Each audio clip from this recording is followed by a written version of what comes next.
And if you're wondering how I caught this trade, stick through to the end, right? Now, I'm going to show you guys a simple strategy. Very simple, very effective. These indicators are free on TradingView. So I'm going to show you guys what it's all about and how to use it.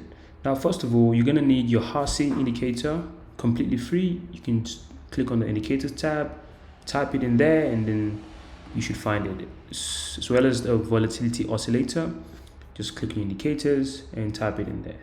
Now, let's jump right to how it works, right? Now, you've got two criteria to meet, right?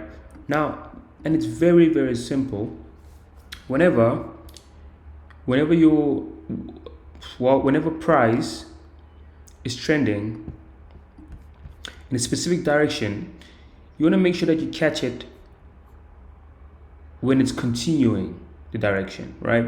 So it's pretty much when the market is moving like this, right?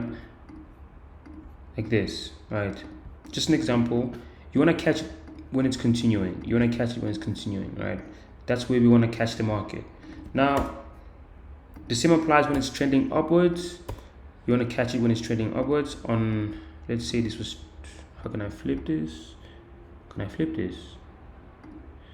Okay, I cannot flip this, but to give an example, when the market is trending upwards, you want to catch these bottoms, right?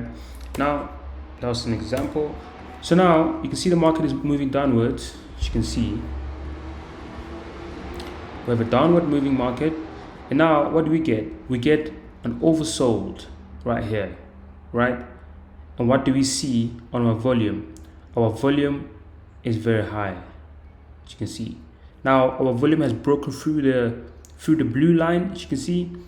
That is exactly why we are gonna take the trade. And one last confirmation, you need to see a red candle form, right?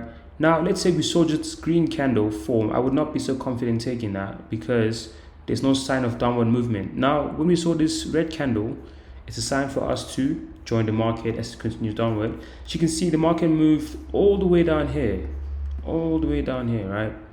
Now, there is no specific criteria on how to take your profit, but I would say just monitor the market and see when it's starting to reverse and you take your profit. Or to be safe, you can just target 1 to 2. That's always a safe bet. 1 to 2. Yeah, but you'd be leaving a whole lot of profit on the table. But to keep things short, that's pretty much it.